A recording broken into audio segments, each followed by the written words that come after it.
There has been so much bad news this year that I thought I'd offer a little sparkle of something more heartening. Perhaps it might serve as a reminder that even those clouds that have darkened our skies most, the menacing dominance of technology, the strained state of our public services, are, every now and again, lined with a trace of gleaming silver. The story begins with an accident. Cycling home from school, my 16-year-old son, Jacob, was knocked off his bike by a van that had veered into the cycle lane. I rushed to pick him up and took him to our nearest hospital, the Homer 2, in East London. By the time we got there, the pain in his left leg was so bad he couldn't get himself out of the car. It took a nurse and an orderly to prise him from the front seat and into a wheelchair. One sign that things might be serious, there was next to no waiting in A&E.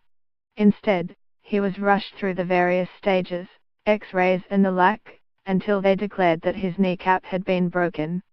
The registrar on duty told us surgery was a strong possibility, 2 operations, one to put in the various bits of metal needed to heal the shattered knee, another to take them out again. That long night on the ward counts as the first cause of cheer. What I saw was yet another advertisement for the wonder that is the NHS. Just as their counterparts had done when they ushered Jacob into the world 16 years earlier, the NHS staff we encountered, from the most senior consultant to the guys in the plaster room, inspired genuine awe. Not just their professional skill and methodical calmness under pressure, but their generosity, humor and sheer human warmth were a marvel to behold. I know this is a common reaction. I know almost everyone has an NHS story. But that makes this phenomenon all the more remarkable. If we can still speak of the glory of this nation, then surely it is the NHS. And I use the word nation in its fullest sense. For the overnight team that treated my son was led by a doctor from Greece and nurses whose roots ranged from East London to East Africa. This was the Britain we showed off to the world at that Olympics opening ceremony in 2012, before we decided that an infusion of talent from across the planet was a problem rather than a blessing. But that wasn't the only ray of light in the gloom. The next morning an anaesthetist arrived to prepare Jacob for the operation. With the fearlessness of a teenager, my son was unfazed. But I was anxious. Then the surgeon, Vivek Gulati, appeared.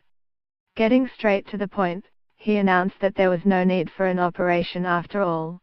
Via a WhatsApp group he had shared Jacob's pictures, fully anonymized, with senior orthopedic surgeons around the country, including one in Worcester, one at the Royal Free in London, and another at Northwick Park in Harrow, and 5 had pinged back a verdict in seconds.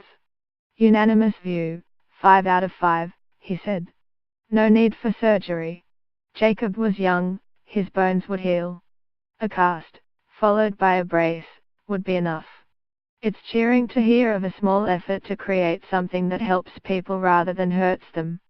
Obviously, I was relieved for my son,